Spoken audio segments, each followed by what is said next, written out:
In this video, we want to look at the relationships among components of GDP. First, let me start by introducing some symbols that simplify the analysis. You're going to use Y for GDP, C for consumption, I for investment, and G for government expenditure. Now, looking at various components, I claim that income plus imports must be always equal to C plus I plus G plus exports. This claim comes from the diagram that we developed earlier in the previous video. Remember that firms receive expenditures from households in the form of consumption. They also receive government expenditure, investment expenditure, and also foreigners' expenditure on their goods, which we call exports.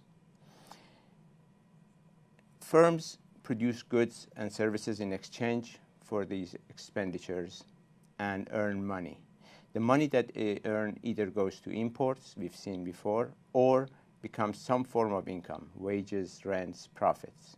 So every dollar that is spent on goods and services produced in the economy either is going to go towards imports or is going to end up in the hands of someone, some household, in the form of income. That's why the left-hand side of this is always equal to the right-hand side. You can actually change this and see it in a slightly different light. Move the imports to the right-hand side and put a negative sign in front of it, and then you get income equal to consumption plus investment plus government expenditure plus exports minus imports. This has some significance because the exports minus imports is equal to trade surplus or net exports. Let me explain that. So exports minus imports is net exports, and I can write the fundamental macroeconomic identity as C plus I plus G plus net exports. There's another way of looking at the same relationship. Our income is equal to C plus I plus G minus import minus exports. I switched the signs on exports and imports and then put a minus in front of the entire parenthesis because this might be a little bit more familiar to some of you. This is trade deficit, imports minus exports. So what this relationship says is that income of a country is equal to consumption plus investment plus government expenditure minus trade deficit. Whatever being spent on goods and services but falls on foreign goods in the form of deficit, that is going to be subtracted from the expenditure in order to calculate the amount produced and sold domestically.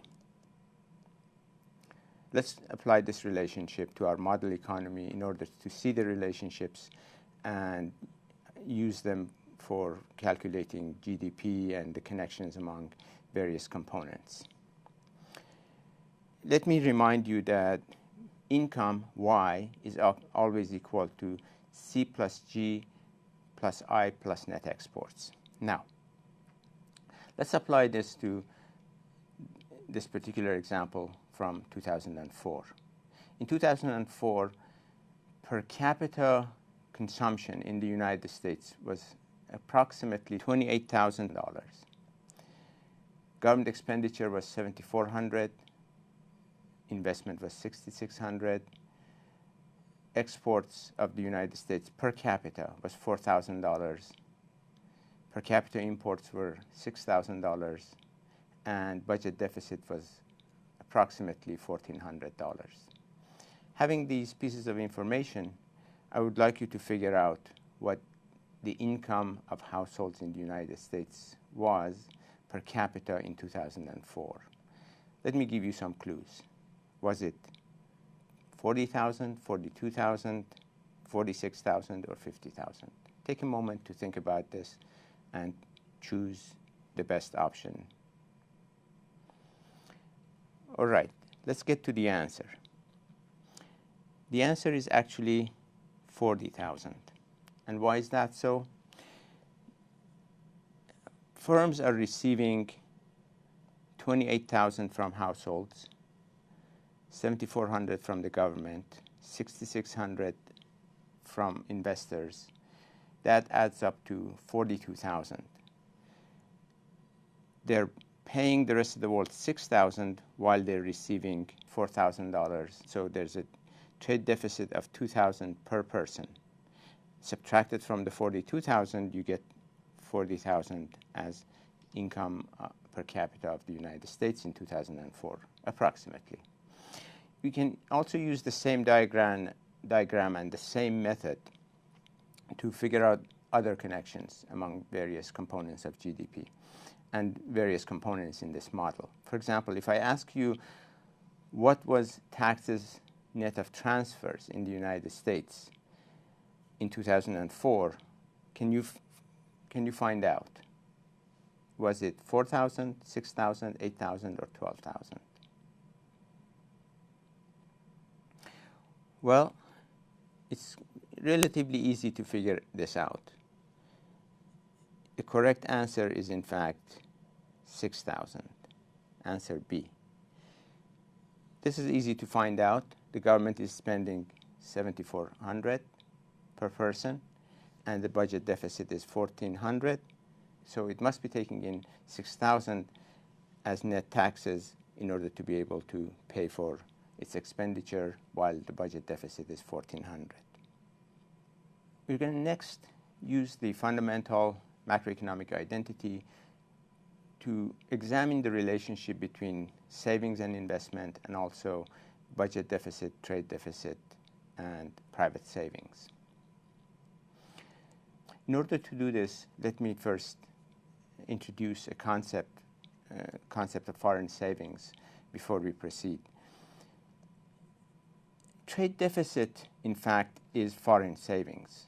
That's because we're spending more on foreigners' products than we're exporting to them, so we need some money to be able to buy their goods, the excess goods that we're buying from them.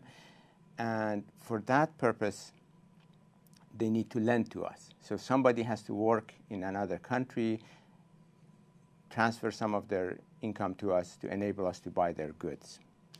That's why we say that imports minus exports, trade deficit is equal to foreign savings, money saved outside our borders. It also implies that exports minus imports, or net exports, must be exactly equal to negative of foreign savings.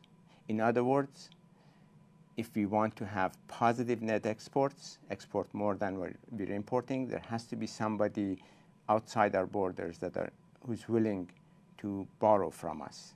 They have to dissave in order for us to be able to save and pass it on to them, or run a trade surplus. Okay, now let's proceed. First, remember that net exports is equal to negative of foreign savings, and here's the fundamental identity of macroeconomics.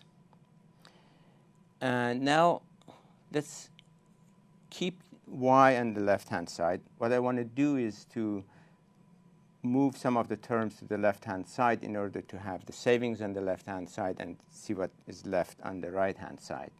So I keep net exports on the right-hand side and keep investment on the right-hand side and move consumption to the left with a minus sign. Similarly, I move government expenditure to the left with a negative sign. This whole expression, y minus c minus g, gives me domestic savings. That's our income minus private consumption minus public consumption. What this relationship tells us is that our savings is equal to investment plus net exports. One key implication of this relationship is that if we would like to have our investment and have a positive net exports, we have to save more than what we are investing. If we are not saving enough and we would like to invest, there's only one way. We need to run a trade deficit. Now let me take a further step and show you that investment must always be exactly equal to total savings of the economy, inclusive of foreign savings. I moved the net exports to the left-hand side. Remember that Y minus C minus G is equal to our domestic savings, and minus net exports, as we've seen, is equal to our foreign savings, or savings of foreigners for us, and that must be exactly equal to investment. It's the same relationship. It just tells us that our investment has to be equal to the total savings of the economy. Either we save it domestically or foreigners have to save for us. If we want to invest, every dollar of investment has to be provided by somebody's saving, domestically or foreign. Let me take a further step here and look at domestic savings more closely. In order to do that, I'm going to create some space here between C and G. I'm going to subtract T, which is total net taxes, taxes net of transfers, and add the same amount. So the left-hand side is unchanged now.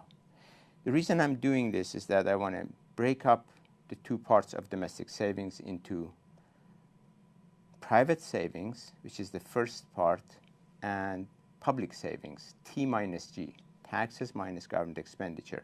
Public saving, taxes could be less than government expenditure. If the government takes in more money than it spends, then we have a budget surplus and public savings is positive. So this relationship now says that total saving coming from the private sector, from the public sector, and from foreigners have to be exactly equal to investment. If we want to invest, somebody has to save for us.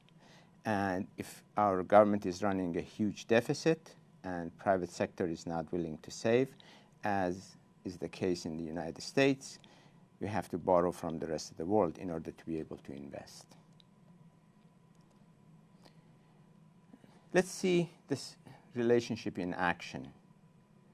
Here's the trade surplus of the United States, which used to be positive until 1970s, and then became negative afterwards. Most of the time it was positive. So the United States was exporting more than its imports until mid-70s, and then the relationship changed. Let me superimpose on this graph budget surplus of the United States, which has been in the negative territory for most of the time. Notice that when the graph goes below the zero line, the green line, then we have a budget deficit. If it goes above, as it went above occasionally in the 1940s or 1950s, we have a budget surplus. It also happened briefly in the late 1990s. What these two graphs tell us is that if the budget deficit rises sharply, it might increase the trade deficit, or the surpluses go together.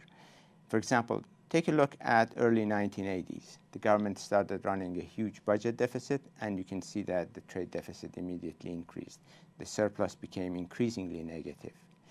This is not, of course, always true, because it also depends on what the private sector does.